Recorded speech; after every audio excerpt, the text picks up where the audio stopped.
Vamos lá então? Mateus 5, 17 ao 20. Então, o tema da nossa aula de hoje é a lei e seu cumprimento. Bom? Então, vamos lá. Não cuideis que vim destruir a lei ou os profetas. Não vim destruir, mas cumprir. Porque em verdade vos digo que até o céu e a terra passem, nem um jota ou um tio jamais passará da lei, sem que tudo seja cumprido. Qualquer, pois, que violar um desses mandamentos, por menor que seja, e assim ensinar aos homens, será chamado menor no reino dos céus. Aquele, porém, que os cumprir e ensinar, será chamado grande no reino dos céus.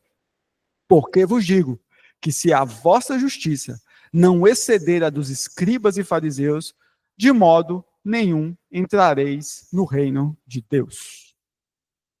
Amém? Então, o que acontece? Por que Jesus ele começa a dizer assim: não cuideis que vim destruir a lei e os profetas. Não vim destruir, mas cumprir. Por que vocês acham que Jesus ele começa a dizer isso? Nós estamos aqui, o que acontece? Vamos nos situar. Como é que foi a aula passada? A aula passada, Jesus fala sobre o sal e a luz, certo? A luz, ela precisa iluminar e o sal precisa salgar.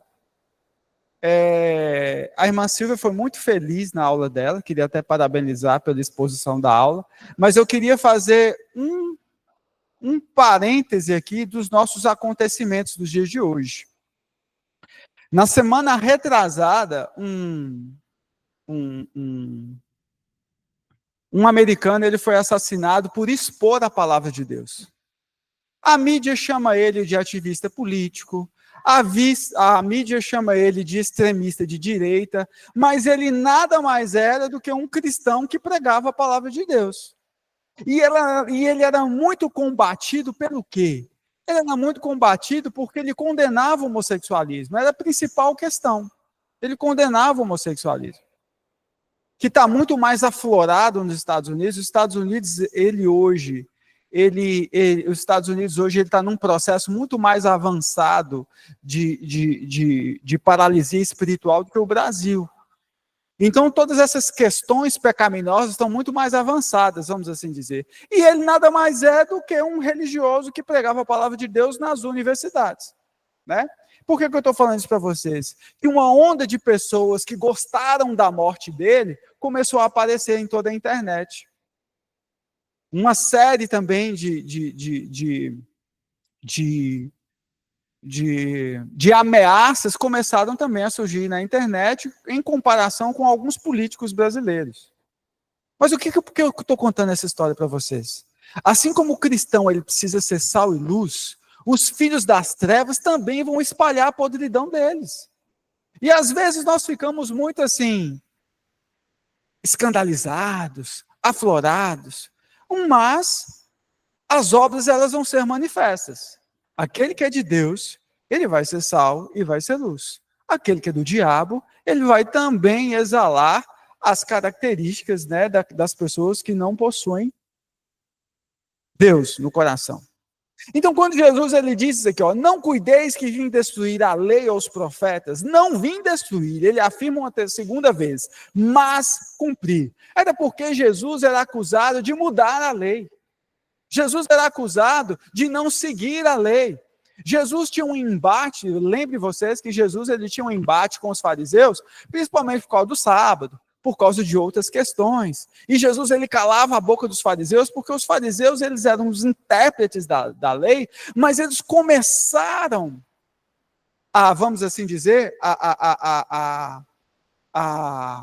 eu estou perdendo as palavras hoje, mas eles começaram a explicar a lei e a expor a lei e a interpretar a lei de uma forma diferente.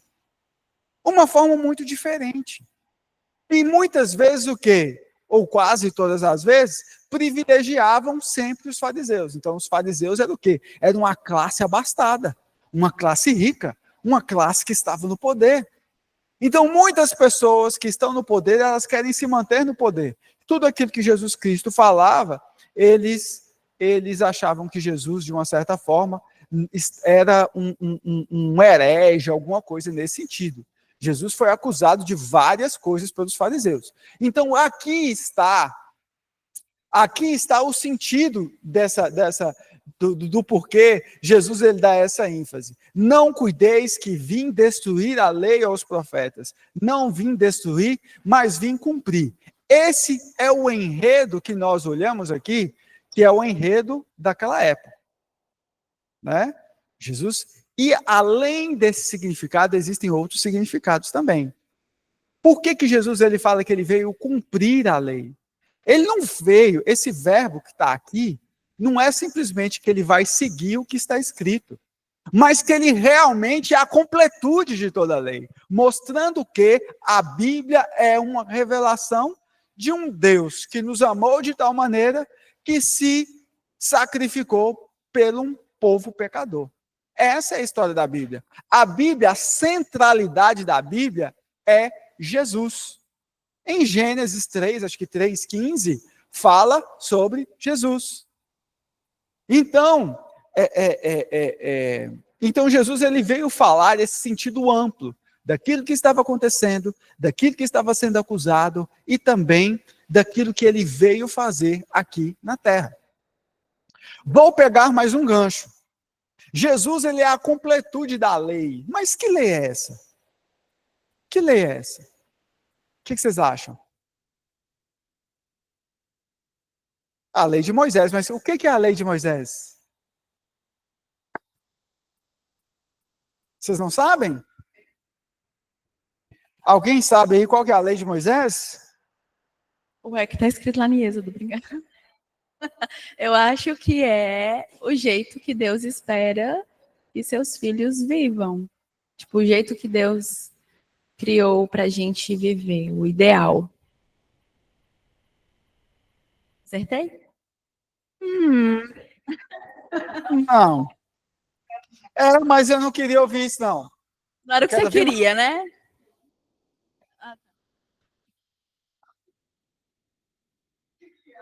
Falhou.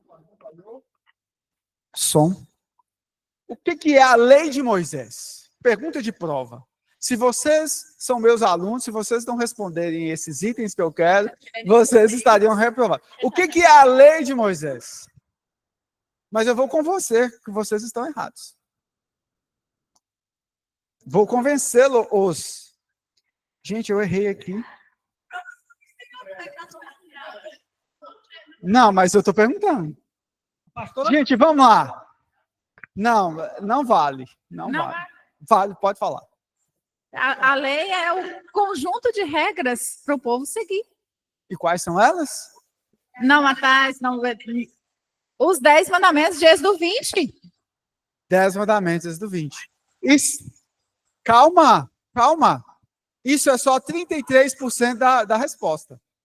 Então, se você tivesse respondido isso numa prova, eu ia te dar só 0,33 da nota. 0,33.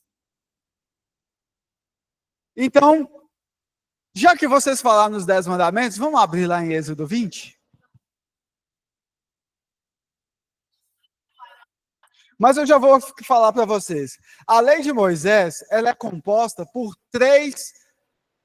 Fiquem aqui comigo. A lei de Moisés ela é composta por 3 partes.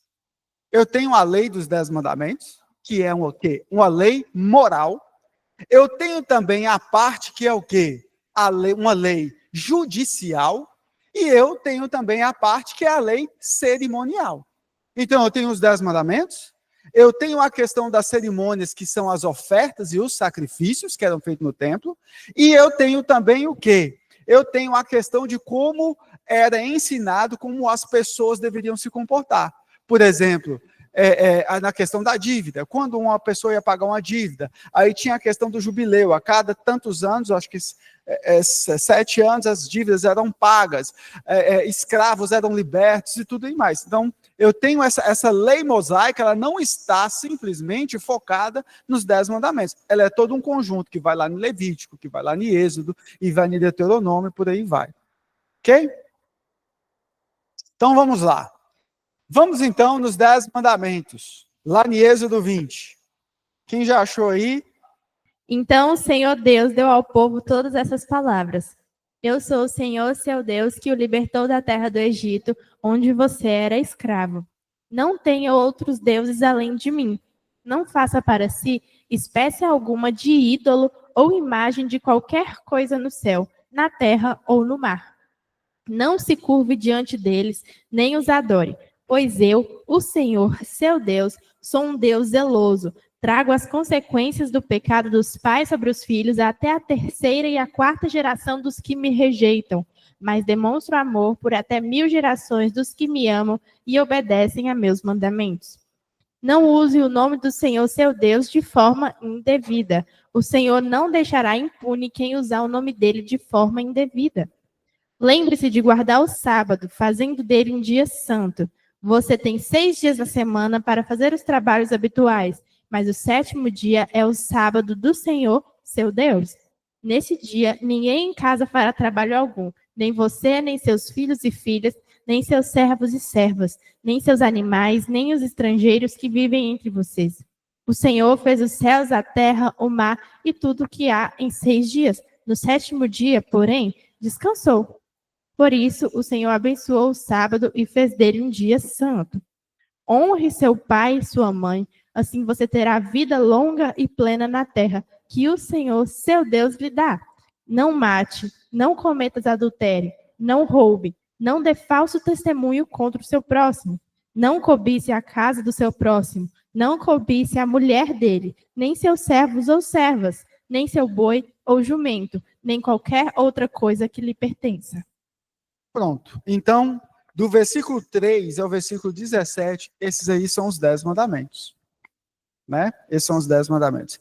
Interessante que aqui não tem isso, né? Amar a Deus sobre todas as coisas e ao próximo como a ti mesmo, porque, na verdade, quando você ama o seu próximo como a você mesmo, você vem cumprindo todos esses outros mandamentos aqui, principalmente esses de não matarás, de honrar o pai e a mãe, de não adulterarás, não furtarás e por aí vai.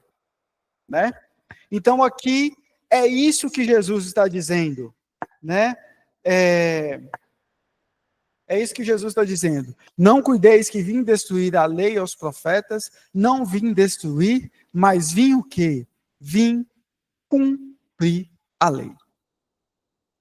Agora, eu queria compartilhar aqui com vocês qual que é o objetivo dessa lei. O que vocês acham? Por quê? Por que Deus, ele faz tudo isso? Ele entrega essa lei. Alguém quer acertar? Pelo menos a primeira pergunta a ser acertada hoje. Por que Deus... Por que... Não, o professor é eu. Está errado. Pode falar. Eu vou falar o que eu acho, mas não sei se está certo também não. Qual que é o objetivo da lei? A primeira parte é mostrar como que os filhos de Deus deveriam andar naquele momento, né? Porque eles tinham saído do Egito e com certeza tinham pegado muito das manias deles, né? E Deus está mostrando, não, eu quero desse jeito, vocês não vêm com essa de criar ídolos, ficar matando, faz o trem direito. E também,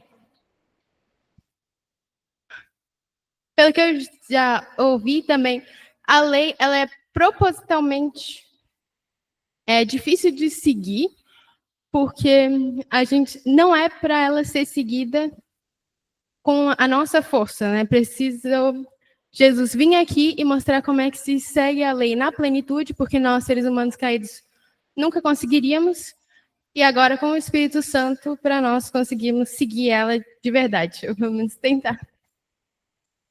Boa, gostei.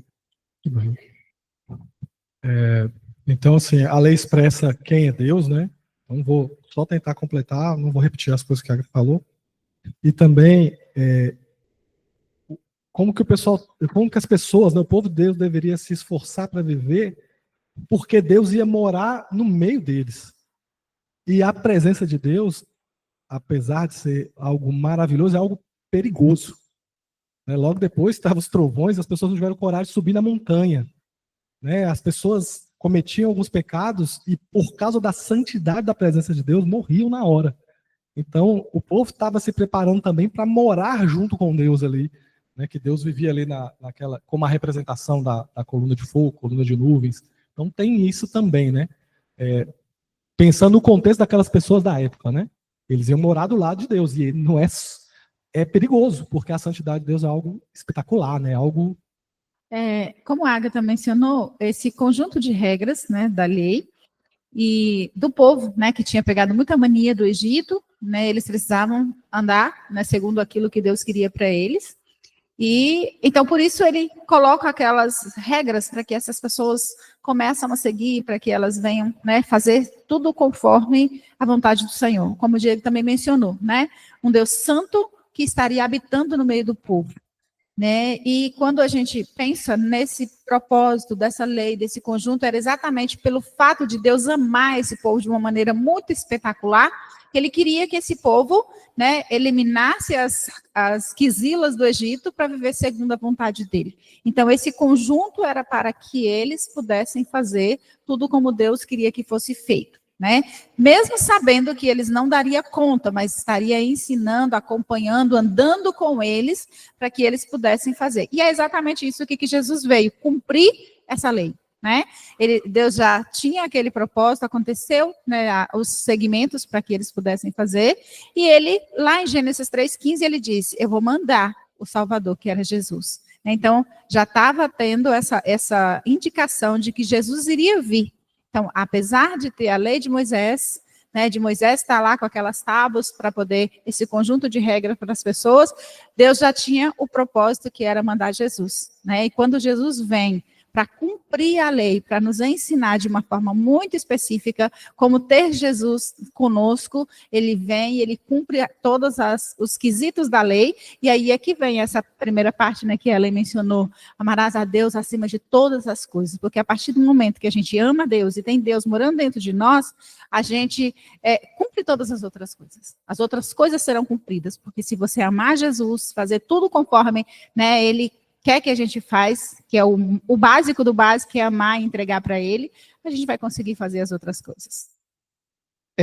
Gostei das respostas dadas, mas eu tenho alguma coisa para acrescentar aqui ainda.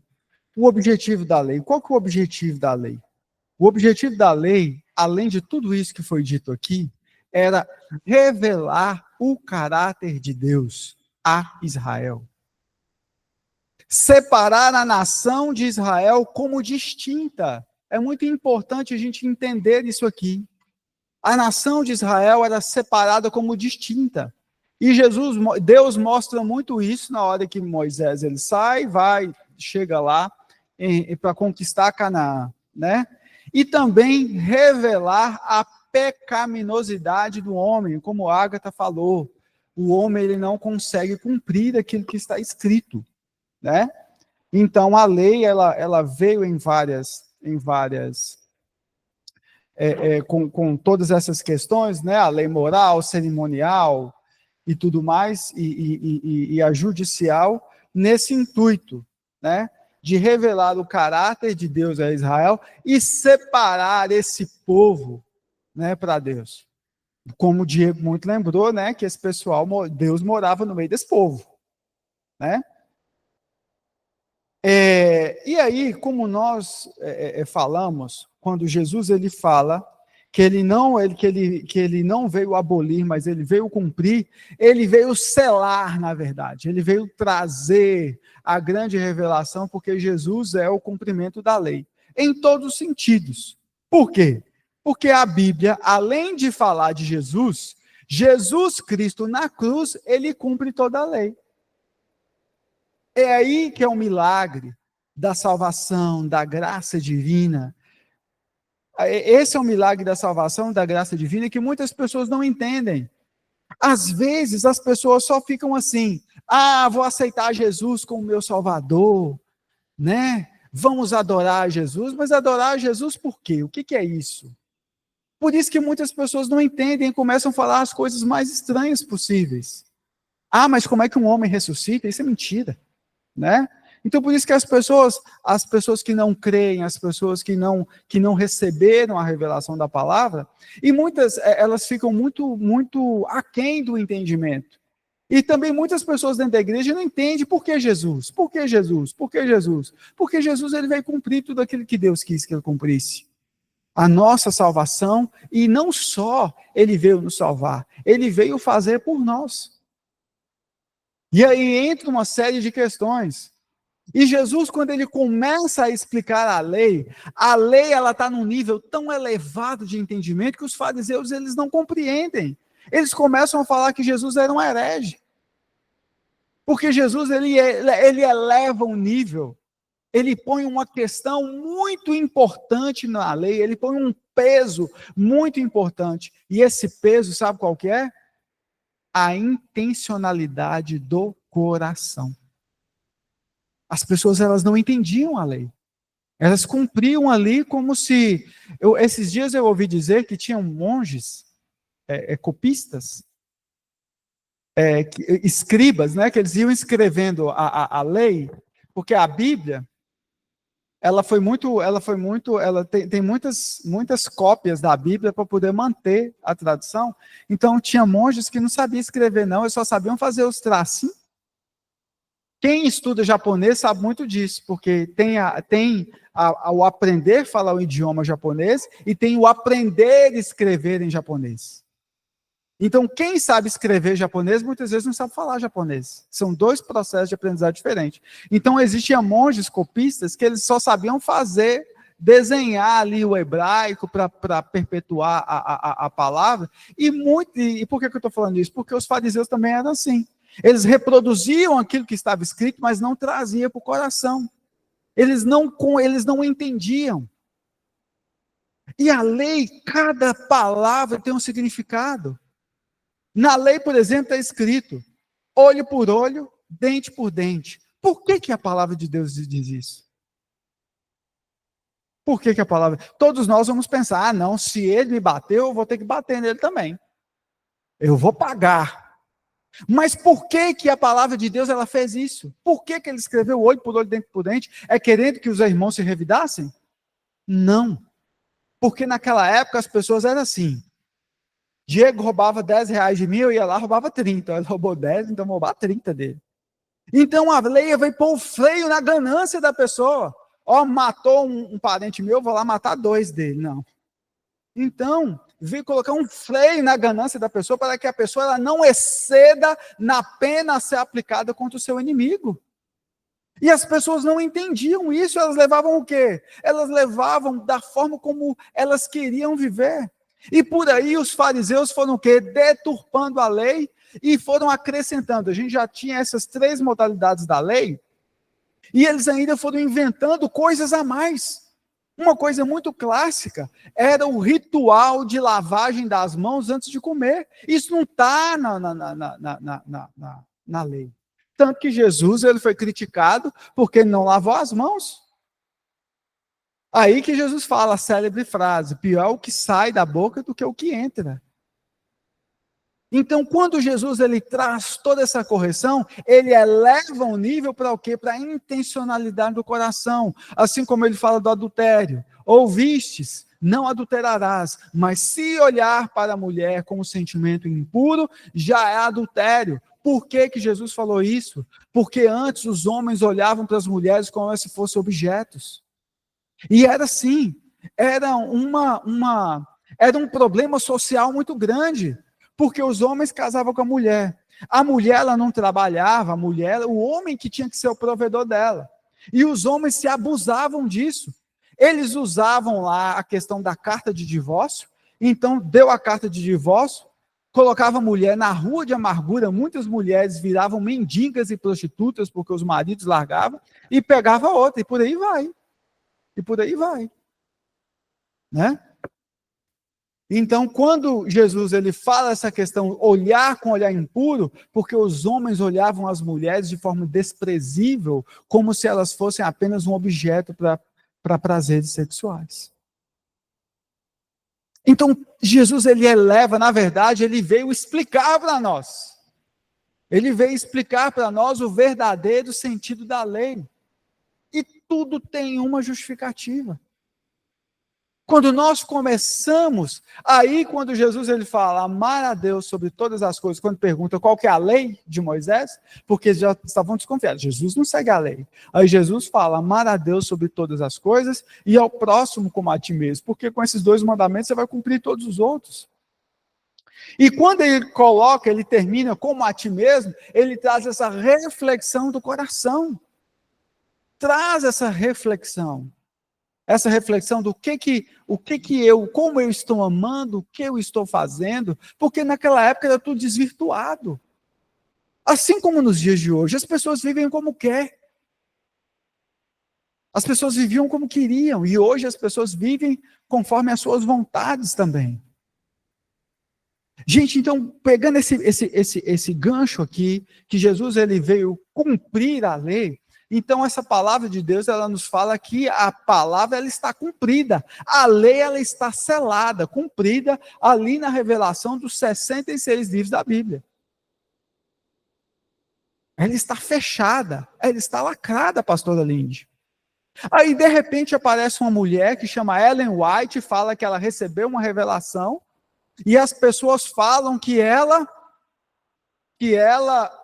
o que ela escreveu, os pastores da igreja adventista falam isso, que o que ela escreveu tem autoridade semelhante das escrituras. Heresia, está escrito, a palavra está cumprida, Jesus ele veio cumprir. Tem outro cara também, que eu esqueci o nome dele, mas é o fundador da igreja dos Mormons, ele diz que recebeu o livro da revelação. Heresia, a lei está cumprida. Não existe acréscimos. E aí as pessoas elas vão em qualquer vento de doutrina. Por isso que eu falo, às vezes as pessoas não gostam que eu falo, que a gente precisa estudar. A gente precisa entender. Se você não estudar, alguém vai colocar uma sela, uma coleira em você. E vai puxar para onde quer. E assim também, assim como naquela época existia o quê? Uns sistemas de pecados. E esses sistemas de pecados, eles serviam para quê? Para quê, pastor Geraldo, que eles serviam? Para poder dominar e escravizar o povo. Dominava e escravizava. Uma lei completamente desvirtuada. Qualquer semelhança com os dias de hoje é mera coincidência. Né? Hoje também é assim. Existem muitos pecados inventados. Um dia um rapaz chegou com um pastor e falou que se ele cometesse um pecado X lá, que ele falou com o pastor, que ele era do grupo de louvor. Senhor pastor, eu cometi esse pecado, como é que eu faço? Aí o pastor foi explicar para ele como é que ele ia ser perdoado. Sabe o que ele falou, pastor Geraldo? O pastor falou para ele o seguinte: você vai ficar 3 dias de purificação. Se o dia do louvor é domingo, então se você pecou de quarta para trás, tá bom. Agora, se pecou de quinta, a partir de quinta, você tem que ficar em purificação 3 dias. Né? Então aí existe também um esquema de pecados que as pessoas vão escravizando as outras. E assim a gente vê em muita igreja abusiva. Você não pode fazer isso, você não pode falar contra o ungido do Senhor. A Bíblia está desvirtuada, porque quando Davi ele chega e que ele fala, tocarei no ungido do Senhor, tem o significado de matar, não de falar mal. Falar mal você pode. Às vezes você se for um herege, você deve falar. Agora, então as pessoas começam a desvirtuar. Para quê? Para criar um sistema de opressão. Eu assisti uma série da Max, esqueci o nome da série, ela faz uma sátira. A Max, ela gosta de fazer sátiras da sociedade. Fez sátiras de hotel, sátiras de hotéis, né, de hotéis 5 estrelas, ganhou o Emmy várias vezes, e fez uma sátira da igreja. Gente, qualquer semelhança é muito parecido com os dias atuais. Então, por exemplo, eles tinham 3 jatos, e eles começam por o nome dos jatos transcontinentais. Por exemplo, os 3 jatos chamam Pai, Filho e Espírito Santo. E aí eu lembrei que tem um religioso aqui no Brasil que colocou o nome do jato com alguma coisa relacionada à igreja. Tá vendo? O jato não é meu, é da igreja, chama reino de não sei o quê. E por aí, e é muito interessante que a mulher, uma esposa dos pastores, ela estava falando que ela estava entediada na mansão dela, né? E a mulher falava que achava aquilo injusto. Falou assim, nossa, isso é injusto você falar isso, sua família tem 3 jatos, você está falando que está com esse tipo de sentimento? Aí ela falou assim, eu estou vendo Satanás aí atrás de você, né? Falando contra a minha família. E é mais ou menos assim, gente. É mais ou menos assim, nas igrejas abusivas. Por que as pessoas caem nisso? Porque não entendem a palavra. A Bíblia é uma coisa maravilhosa. Mas se as pessoas não entenderem, elas vão virar massa de manobras e, além de tudo isso, vão fazer coisas erradas. Vão ter uma compreensão errada. Por exemplo, a cura e a libertação é uma coisa lindíssima. O poder do Espírito Santo é uma coisa maravilhosa. Mas esse entendimento da lei, ele é primordial. Mais importante ainda. Porque existem pessoas que vão para a igreja só por quê? Porque querem cura. Uma vez eu ouvi de uma mulher, eu conheci essa mulher num dia, e aí falou de alguém que estava doente. Aí ela fez a seguinte infeliz observação. Eu não quero nem saber quem cura, se é Deus ou o diabo, eu só quero é que cura. Ou seja, o que ela quis dizer é que ela, se fosse para levar no terreiro de macumba, se fosse para receber a cura, ela levaria. É isso que ela quis dizer, né? Mas muitas vezes as pessoas estão assim. Elas não vêm na igreja porque elas querem Deus, elas vêm na igreja porque elas querem o que Deus tem para dar. Elas querem ir na igreja para enxergar, assim como o jovem rico chegou para Jesus. Por que Jesus mandou aquele jovem dar tudo? Então vende tudo que você tem, vem a mim e segue-me. Às vezes a gente pode achar assim, né? Nossa, coitado daquele menino, por que Jesus falou isso com ele? Aquele jovem era riquíssimo. E a avareza, imaginem só, naquela época de Jesus, a avareza era o centro. Porque o que as pessoas falavam? Os ricos já estão recebendo em vida o que Deus vai dar para eles nos céus. Ou seja, você é rico, Diego? Isso é um sinal da sua prosperidade. Isso é o fruto que você é de Deus. Era desse jeito. Você é pobre? Esse é o fruto de que o diabo está em cima de você. Era desse jeito. Por isso que Jesus conta a história do rico e do Lázaro. E quando Jesus termina a história falando que Lázaro foi para o seio de Abraão e que o rico foi para o inferno, todo mundo ficou escandalizado. Falou assim, poxa, ele está ensinando tudo diferente do que nós estamos aprendendo aqui. Porque, na verdade, Jesus veio o quê? Explicar o que estava ali naquela lei. O que era tudo aquilo? Qual que é o objetivo? Qual que é o sentido de tudo aquilo? E a partir do momento que Jesus estava cumprindo a lei, ele estava cumprindo a lei fazendo uma nova abertura. Porque a lei, ela tem o quê? Ela tinha um dos objetivos da lei, era fazer a nação de Israel separada. Mas aí, como estava também nas profecias no Antigo Testamento, o que Jesus fala? Que a palavra também era para os gentios. Então, há uma nova abertura daquilo que a gente entende de lei de Deus e que originou no primeiro conflito entre os apóstolos e no primeiro concílio da igreja, que foi o concílio de Jerusalém, que veio abolir toda a tradição judaica para as pessoas que eram gentílicas. Né? Por exemplo, todo judeu ele tinha que cortar o prepúcio, fazer a circuncisão, acho que 11 anos. E aí, imagina só, Paulo foi lá para a Galácia, lá não sei na onde, evangelizar aquele povo todo, aí tá aquele tanto de homem velho, aí um dos apóstolos falou assim, agora você vai ter que circuncidar todo mundo. Né? Circuncidar todo mundo. E isso aí começou uma briga. Aí a gente começa a entender por que Jesus, por que Deus, ele levanta o apóstolo Paulo e não tirou de nenhum dos outros 11 que tinha ficado, né, porque Judas morreu. Essa missão de evangelizar os gentios. Porque Paulo, ele também era cidadão romano, era uma mistura, era fariseu, ele era fariseu, mas também era um cidadão romano. Ele era meio misturado, um mestiço. Eu não sei, eu sei que ele tinha as duas coisas. Eu não sei se ele nasceu na África. Onde é que Paulo nasceu? Tarso. Mas aonde? Onde que era? África? Não? Mas ele era misturado. Ele era um fariseu, ele tinha a honra de fariseu, mas o sangue dele era misturado. E aí, tanto que ele tinha cidadania romana também. E por isso, né?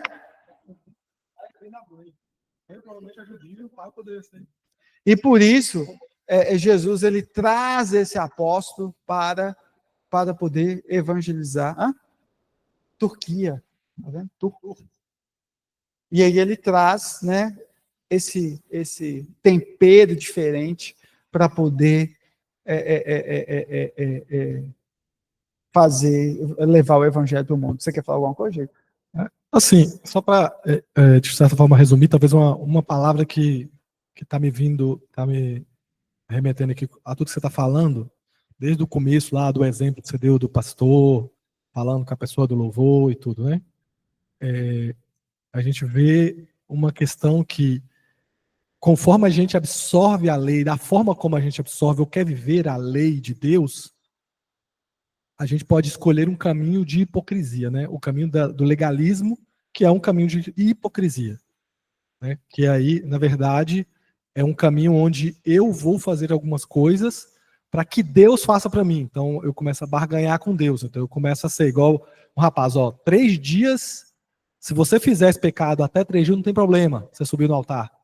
Só que no final ele não entendeu que Deus não gosta do pecado. Então, e aquela pessoa, ou seja, ela só ama a Deus quando está no altar.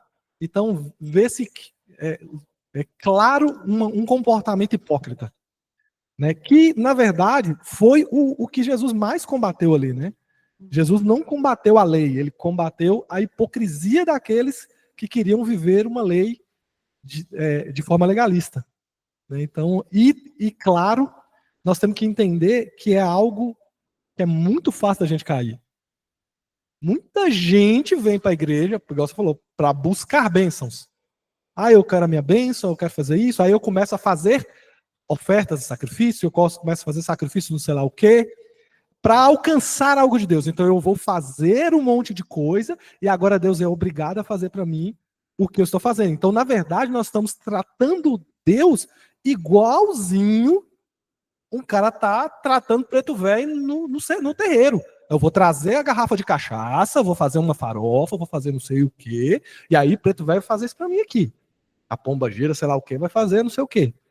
É a mesma coisa. Né? A gente usou essas palavras algumas vezes, é a mandinga gospel. A gente vai fazer o ritual X, o jejum Y, e Deus nunca quis isso. Deus não precisa de jejum seu, não. Deus não precisa de dinheiro seu, Deus não precisa de nada da gente. O que Deus, todo o sacrifício de Jesus e todo o esforço de Deus foi para um relacionamento com você, uma amizade com você, uma coisa pessoal, gente, não é negócio. Ultimamente eu tenho falado muito isso. Nada aqui é negócio, tudo aqui é pessoal. A família é pessoal, a comunhão é pessoal, nosso relacionamento com Deus é pessoal, é família.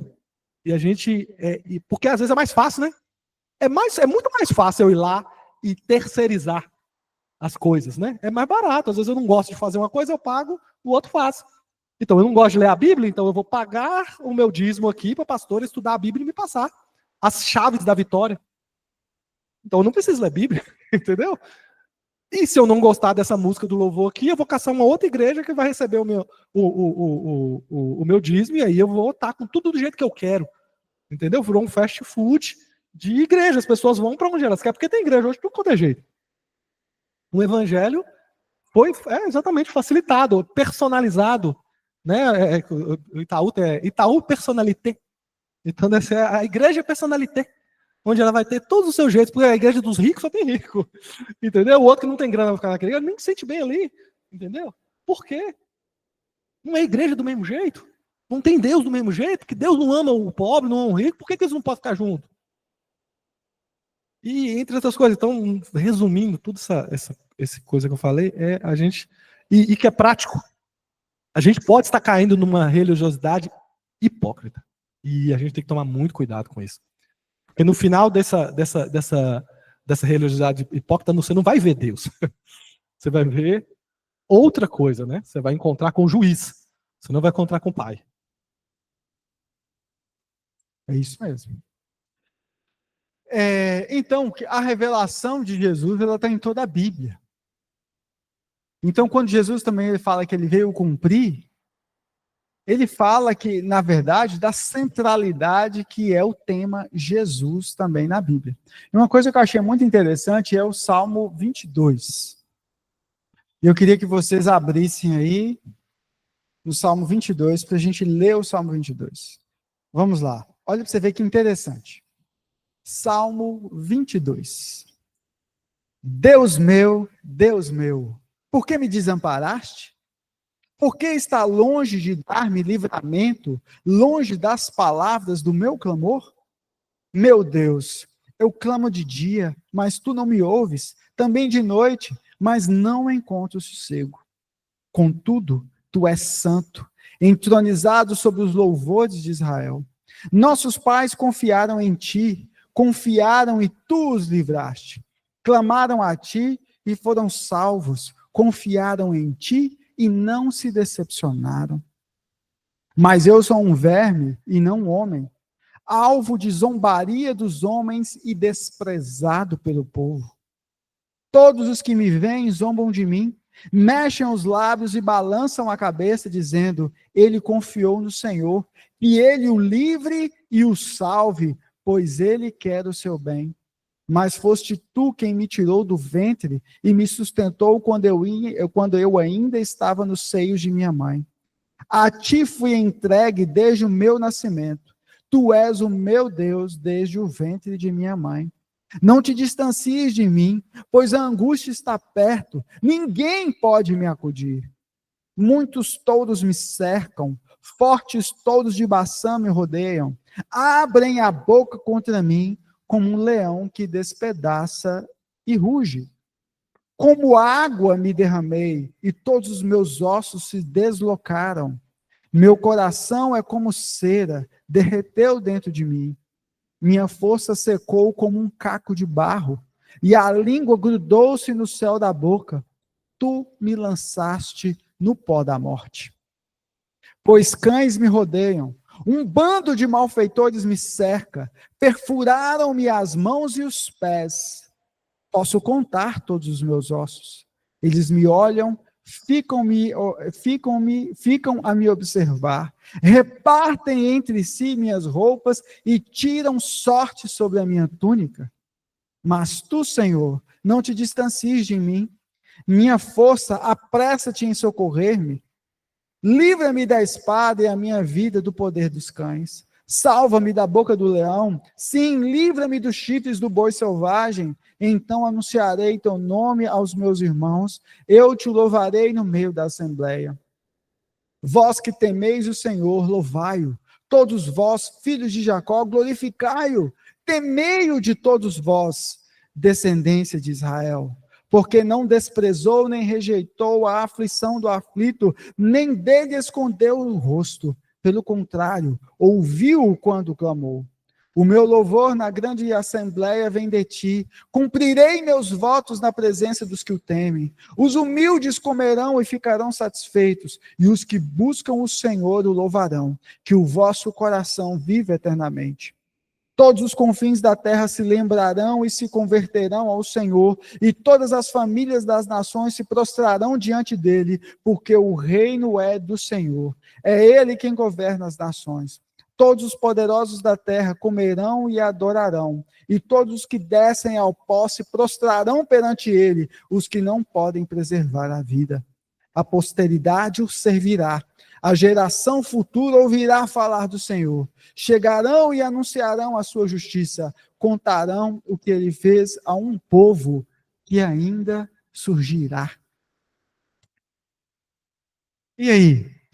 De quem que fala esse salmo aqui?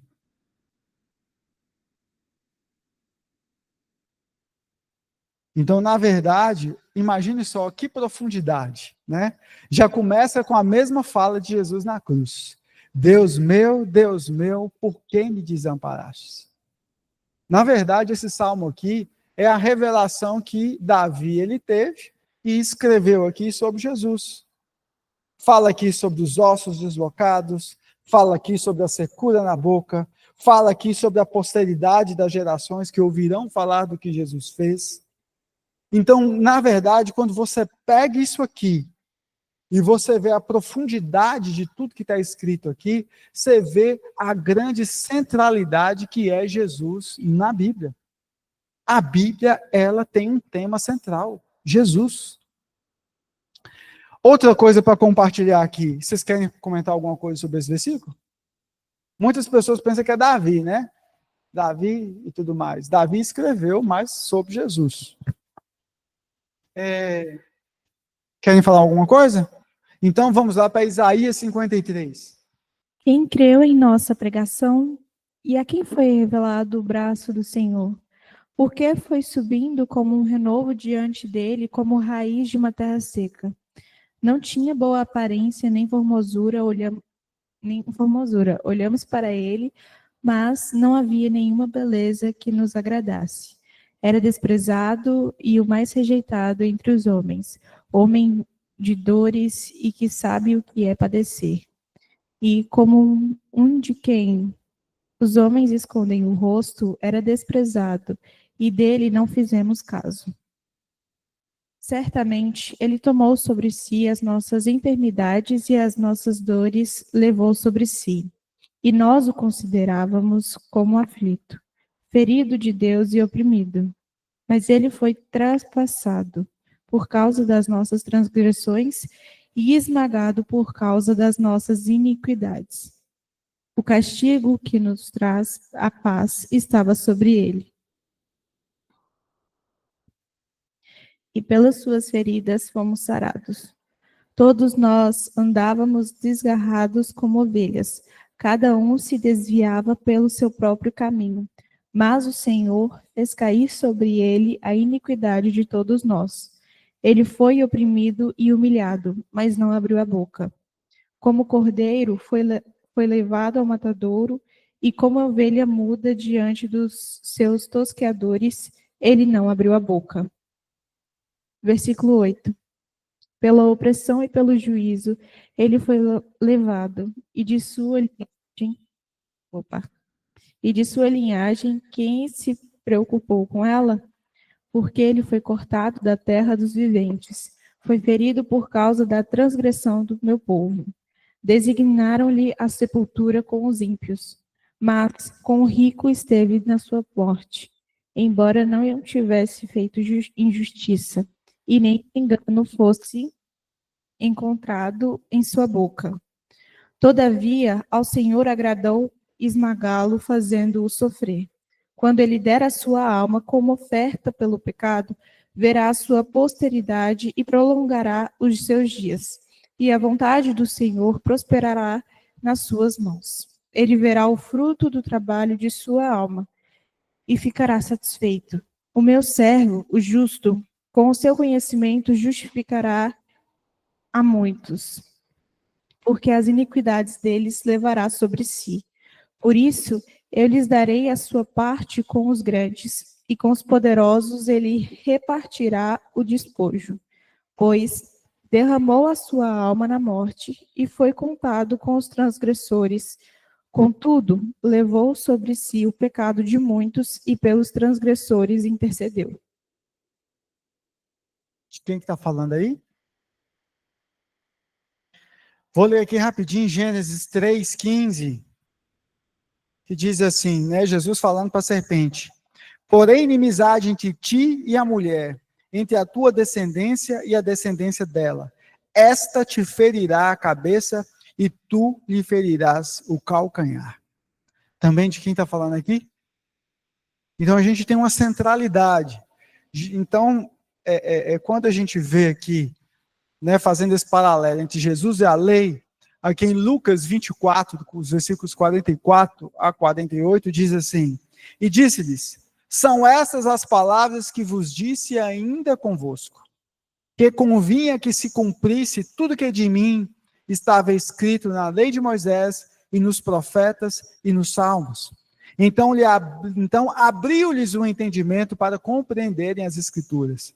E disse-lhes, assim está escrito, e assim convinha que o Cristo padecesse e ao terceiro dia ressuscitasse dentre os mortos. E em seu nome se pregasse o arrependimento e a remissão dos pecados em todas as nações, começando por Jerusalém. E destas coisas sois vós testemunhas. Isso aqui é Jesus falando com as pessoas que estavam seguindo ele, depois que ele já tinha ressuscitado, né? Depois que Jesus ressuscitou, ele ficou 40 dias aqui na terra ainda conversando com os discípulos. Querem fazer alguma pergunta? Aqui eu coloquei um trecho aqui, mas já compartilhei com vocês, que Jesus revela a intenção da lei, que é a base moral, né? Na questão que Jesus ele traz a lei para o coração. A grande interpretação que está ali em Mateus 22, 35 a 40, que eu já falei para vocês, né? E um deles, doutor da lei, interrogou para o experimentar, dizendo, mestre, qual é o grande mandamento na lei? Jesus lhe disse, amarás o Senhor teu Deus de todo o teu coração, de toda a tua alma e de todo o teu pensamento. Esse é o primeiro e grande mandamento. E o segundo, semelhante a este, é amarás o teu próximo como a ti mesmo. Desses dois mandamentos dependem toda a lei e os profetas, né? Também aqui Jesus como sacrifício. E quando nós temos aqui, da mesma forma que nós temos 3 pontos aqui sobre a lei moral, judicial e cerimonial, Jesus ele cumpre também esses 3 pontos no seu ministério. Que Jesus ele é a lei, Jesus é o sacrifício, né? Aqui é a lei com a questão dos 10 mandamentos, que Jesus também cumpre toda a lei quando ele morre na cruz por nós. Ele cumpre também a nossa parte, por isso que é expiação, Jesus faz uma expiação. O que é expiação? O seu pecado está pago por Cristo, não pelo seu dízimo, pelos seus votos, seus jejum, e por aí vai. E também Jesus é o próprio sacrifício. Não tem a questão dos sacrifícios, do cerimonial, de matar o cordeiro e tudo mais? Então Jesus também ele é o sacrifício. Então é interessante que tem essas 3 leis, moral, cerimonial e judicial, e Jesus é também o significado para cada parte dela. Jesus é o sacrifício, Jesus cumpriu a lei na cruz, Jesus intercede por nós, Jesus é o próprio sacrifício, e Jesus também é a própria lei.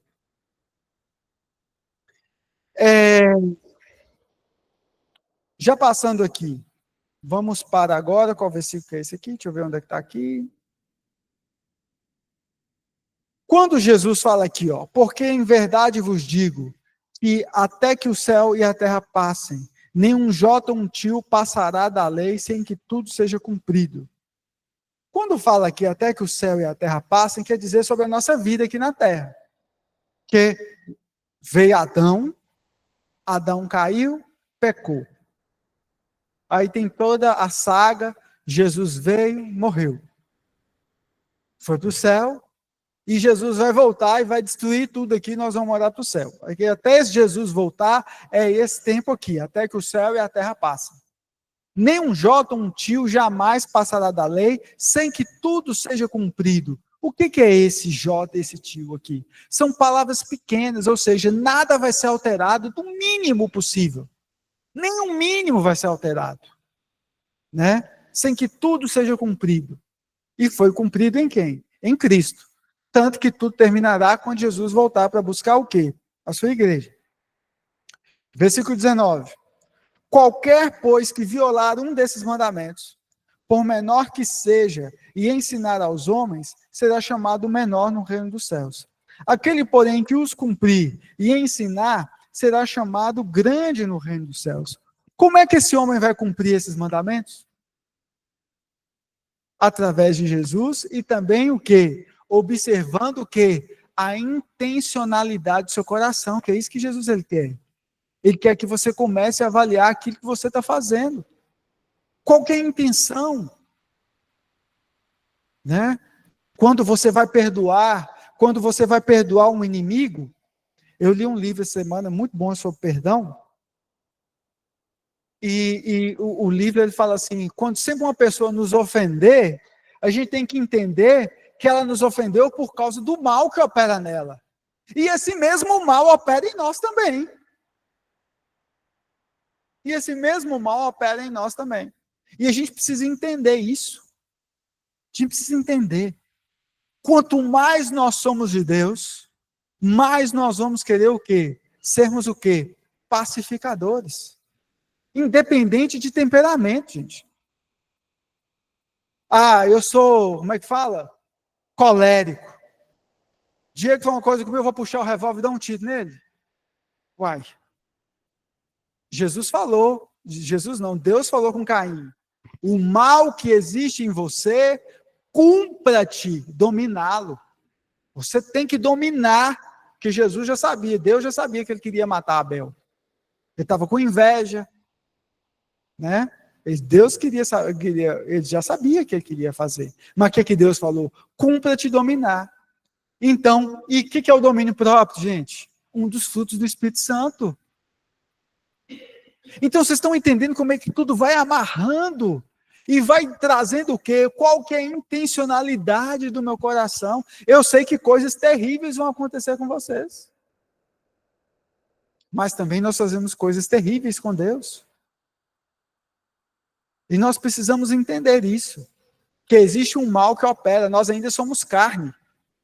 E enquanto nós estivermos aqui, nós vamos ter pensamentos ruins, nós vamos pecar muitas vezes. Nós podemos até evitar muitas vezes o pecado.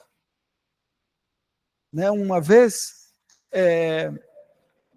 uma pessoa foi perguntar eram 2 times que iam jogar, acho que lá no futebol americano dos Estados Unidos.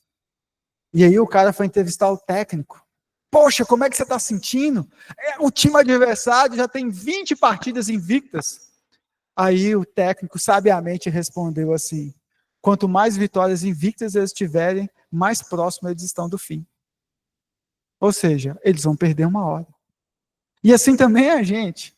A gente evita pecado, a gente segura a língua 1 dia, 2 dias, 3 dias, a gente segura uma coisa, mas lá a gente evitou, cai, não tem jeito. Não tem jeito, não existe ninguém perfeito. E a gente precisa entender, a gente precisa trazer essa intencionalidade para dentro do nosso coração. Por isso que Jesus ele dá um tapa na nossa cara, ele fala, não, de 10 mandamentos nós vamos pegar 2. Amar a Deus acima de todas as coisas, de toda a força do seu coração, e ao próximo como a ti mesmo, ou seja, esse a ti mesmo te destrói. Esse a ti mesmo te destrói, porque você precisa avaliar o que você faria, né, se você, para você mesmo. Você está lá no banco dos réus, o juiz está para te condenar. Se você fosse o juiz, não precisa nem ser você, se fosse um amigo seu, né? O juiz fosse amigo, né? Dá para ser juiz amigo, né? O Senhor, vou escolher o juiz do meu caso. E aí a gente precisa entender, e Jesus ele traz essa grande virada, essa intencionalidade. Porque essa intencionalidade vai nos mostrar e vai ferir a nossa mente contra muitos comportamentos que nós temos, que os fariseus faziam na época. O principal deles, o legalismo. O maior câncer na vida espiritual de um crente chama-se legalismo. Legalismo. Porque o legalismo é o contrário da graça. Ele é o contrário da graça. É um câncer. Se tem uma coisa que tem que ser matada, e ele muitas vezes cresce dentro de nós, é o tal do legalismo. Pode falar, irmã? Eu vou só... 2 coisas. Primeiro, eu preciso explicar o que é legalismo, porque tem gente que não sabe, e eu vou fazer meu comentário.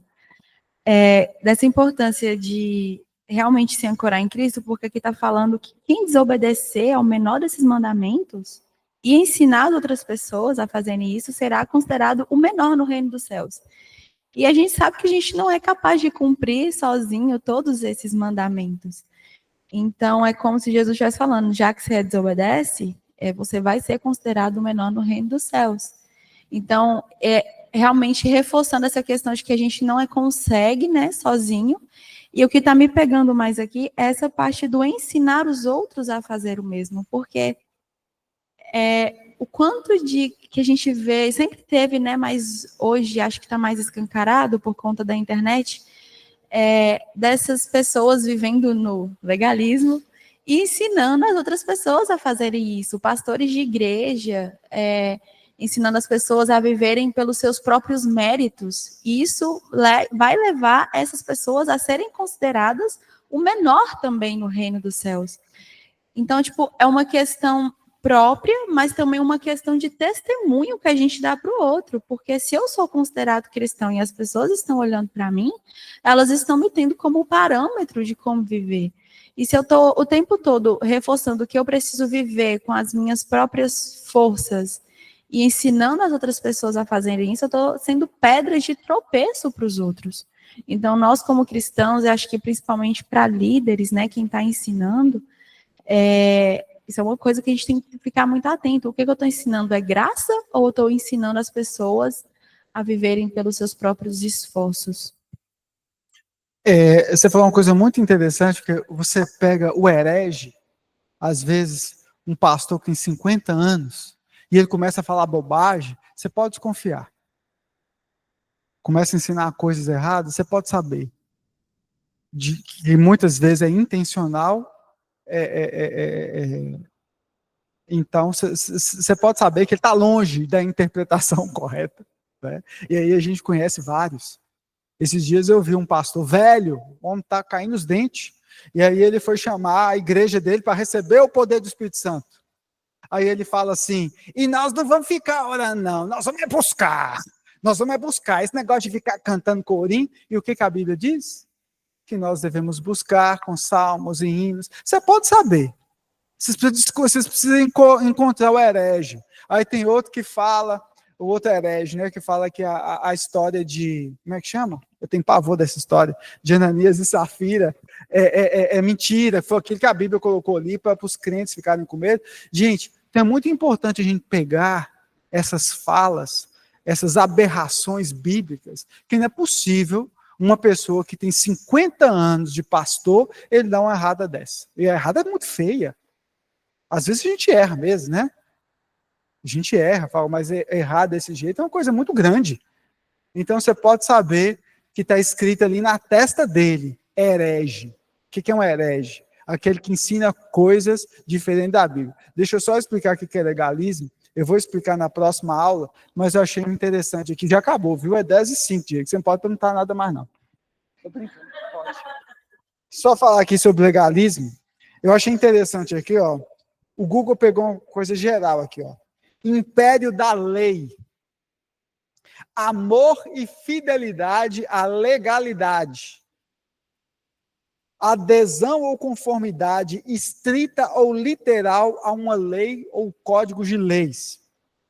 Aí a inteligência artificial pegou aqui o que significa na Bíblia.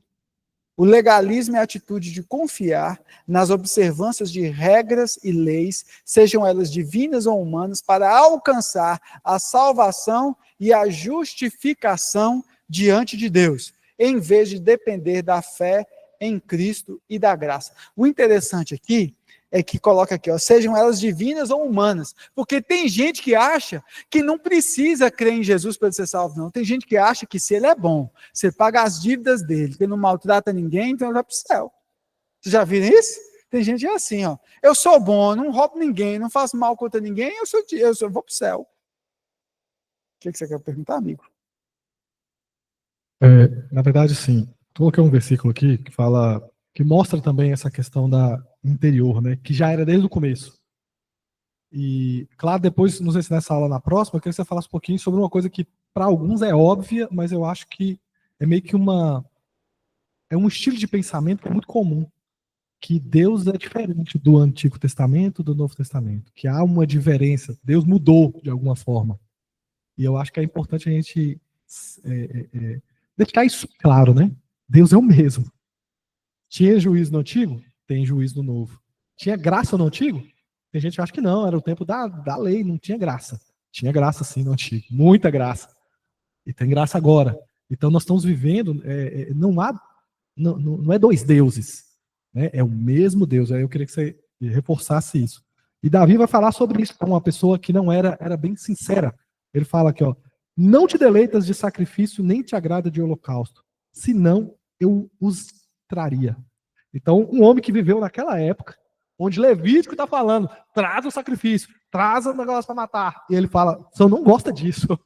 Ele olha para Deus e tem a coragem de falar, você não se agrada dessas coisas, Deus. Os sacrifícios que agradam a Deus são um espírito quebrantado, um coração quebrantado e contrito. Ó Deus, não desprezarás. Então, mostra aí alguém que viveu lá na época da velha aliança, mas com a visão, com o espírito da graça. Ele olhava para aquilo, todos aqueles rituais, e ele olhava para Deus, Deus, eu não preciso disso. O Senhor nem quer isso. Se não tiver o coração do adorador, ele não precisa da adoração. Ele não quer. Tanto é que toda vez que ele vai falar de um adorador, ele fala que ele rejeita o adorador. Ele recebe, é o adorador, não é a adoração. A adoração é um meio que a gente chega a Deus ali, que a gente se relaciona. Mas o que ele quer são as pessoas, é o coração das pessoas.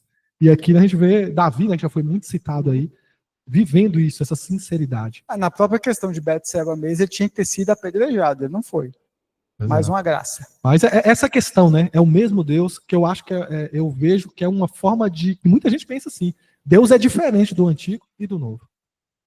Ok? Vamos terminar então, já passou 9 minutos.